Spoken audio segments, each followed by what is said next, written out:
ભરતસિંહજી કે આપણે જેઠી ભૈરવ દાદાના દર્શન કરવા જવું છે અને કે અહીંયા પ્રસાદીની વ્યવસ્થા કોણ કરશે? મેં કીધું મને હમણાં જ બધાના ફોન આવતા હતા કે હમણાં નવા 20 જેટલા સ્ટેન્ડ આપ્યા છે. પેલાનો શું સ્ટેન્ડ કહેવાય, શું કહેવાય એને ભાઈ? દારૂ એટલે ભાઈ ઠાકરજી શું કહેવાય? હે આટલા કે સ્ટેન્ડ શું કહેવાય એને ભાઈ?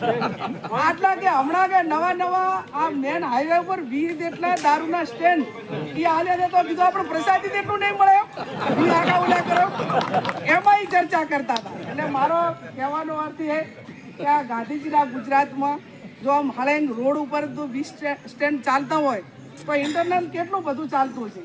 આ બધીઓ સામે પણ આપણે બધાએ સહિયારો પુરુષાર્થ કરીને લડવાનું છે.